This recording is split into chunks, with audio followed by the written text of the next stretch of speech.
تصور کریں ایک ایسی رات جب اچانک سائرن بجنے لگیں، فضا میں جنگی طیاروں کی گرج، زمین پر افراتفری کا عالم ہو، دنیا تباہی کے دہانے پر ہو، ایٹمی حملے کا خطرہ یا عالمی جنگ کا آغاز۔ لیکن ایسے وقت میں کچھ لوگ کہیں چھپ جاتے ہیں، نہ کسی پناہ گاہ میں، نہ کسی بلڈنگ میں، بلکہ زمین کے نیچے، ایسے خفیہ بنکرز میں جہاں نہ روشنی داخل ہو سکتی ہے، نہ آواز باہر جا سکتی ہے۔ یہ بنکرز کیسے ہیں؟ کون لوگ ہیں جو ان میں چھپ جائیں گے؟ کیا ان کے اندر نئی دنیا بستی ہے اور کیا عام انسان کبھی وہاں تک پہنچ پائے گا؟ آج ہم آپ کو لے جائیں گے ان رازوں سے بھرے زیر زمین قلعوں میں جہاں ہر دیوار ایک کہانی چھپائے بیٹھی ہے اور ہر دروازہ ایک خوفناک سوال پر ختم ہوتا ہے۔ اظہر حسنی یوٹیوب چینل کی ایک اور ویڈیو میں خوش آمدید۔ آج کی ویڈیو میں ہم آپ کو لے چلیں گے ان ہڈن بنکرز کی دنیا میں جہاں راز ہی راز ہیں، سناٹا ہے اور شاید ہماری زمین کا مستقبل بھی۔ بنکرز کیا ہیں؟ بنکر ایک ایسا مضبوط زمین کے اندر بنا ہوا ڈھانچہ ہوتا ہے جو جنگ، بمباری یا قدرتی آفات سے بچاؤ کے لیے بنایا جاتا ہے۔ یہ بنکرز عام گھروں جیسے نہیں ہوتے۔ یہاں دیواریں فولاد اور کنکریٹ سے بنی ہوتی ہیں اور اندر ہر وہ چیز ہوتی ہے جو ایک انسان کو مہینوں یہاں تک کہ سالوں تک زندہ رکھ سکے۔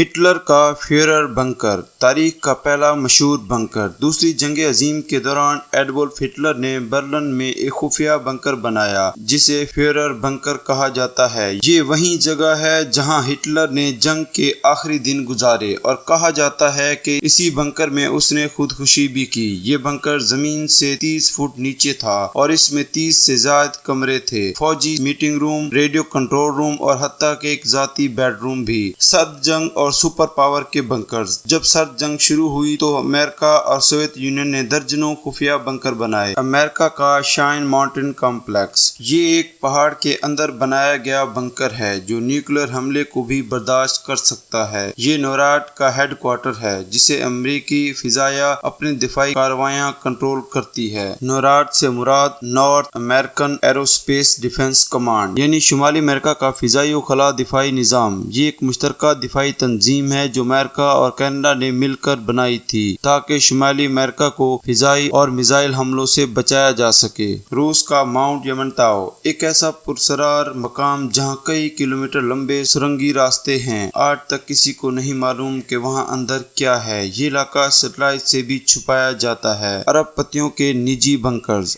آج کے دور میں صرف حکومتیں ہی نہیں بلکہ امیر لوگ بھی اپنے ذاتی بنکرز بنا رہے ہیں۔ کچھ ارب پتی جیسے پیٹر تھیل جو پے پل کے شریک بانی اور فیس بک کے ابتدائی سرمایہ کار ہیں، نے نیوزی لینڈ میں زمین خریدی اور وہاں انہوں نے ایک خفیہ بنکر بنایا جو کہ زمین کے اندر گہرا ہے، بلٹ پروف دروازے اور اپنی بجلی پانی کی سہولت رکھتا ہے، کئی مہینے تک خود کفیل طور پر انسانوں کو زندہ رکھ سکتا ہے۔ اسی طرح فیس بک کے بانی مارک زکربرگ نے ہوائی کے جزیرے کاوائی پر 1000 ایکڑ زمین خریدی۔ رپورٹس کے مطابق وہ وہاں ایک زیر زمین بنکر تعمیر کر رہے ہیں جس میں ہائی سیکیورٹی بنکر شامل ہے، طاقتور دیواریں، خفیہ سرنگیں اور نگرانی کا نظام موجود ہے۔ کہا جاتا ہے کہ یہ بنکرز اس لیے بنائے جا رہے ہیں کہ اگر دنیا میں کوئی بڑی تباہی ہو جائے جیسے وبا، ایٹمی جنگ یا ماحولیاتی بربادی تو یہ لوگ محفوظ رہیں۔ بھارت، پاکستان اور بنکرز۔ پاکستان اور بھارت دونوں ملکوں کے پاس خفیہ فوجی بنکرز ہیں۔ ایل او سی اور سرحدی علاقوں میں یہ بنکر افواج کے لیے بنائے گئے ہیں تاکہ دشمن کی گولہ باری سے بچا جا سکے۔ کئی رپورٹس کے مطابق اسلام آباد اور نئی دہلی کے قریب بھی زیر زمین کنٹرول رومز اور ایمرجنسی بنکرز موجود ہیں، لیکن ان کی تفصیلات خفیہ رکھی جاتی ہیں۔ کیا ہمارے شہروں کے نیچے بھی بنکرز ہیں؟ بہت سے نظریہ رکھنے والے لوگ یہ بھی مانتے ہیں کہ دنیا کے بڑے شہروں جیسے نیو یارک، لندن، ماسکو، یہاں تک کہ لاہور اور دلی کے نیچے خفیہ راستے اور بنکرز موجود ہیں۔ کچھ کہتے ہیں کہ پرانے ریلوے ٹریکس اور سرنگیں اب بنکرز میں بدل گئی ہیں۔ کیا یہ حقیقت ہے یا صرف افواہیں؟ اس کا جواب شاید ہمیں کبھی نہ ملے، کیونکہ جو چیز خفیہ ہو وہ سب کے لیے نہیں ہوتی۔ دنیا کے چھپے ہوئے بنکرز ہمیں ایک بات سکھاتے ہیں کہ جو چیز ہمیں دکھائی نہیں دیتی وہ ہمیشہ خطرناک یا حیرت انگیز ہو سکتی ہے، اور شاید آنے والے وقت میں انسان زمین کے نیچے ہی نئی دنیا بسانے پر مجبور ہو جائے۔ آپ کو کیا لگتا ہے؟ کیا واقعی دنیا کے طاقتور لوگ ہماری نظروں سے چھپ کر نیچے کی دنیا میں اپنی پناہ گاہیں بنا رہے رہے ہیں؟ اپنی رائے کمنٹس میں ضرور لکھیں۔ ویڈیو کو لائک کریں، شیئر کریں۔ اگر آپ کو ایسی ہی معلوماتی ویڈیو پسند ہیں تو اظہر حسنی یوٹیوب چینل کو سبسکرائب کرنا مت بھولیں۔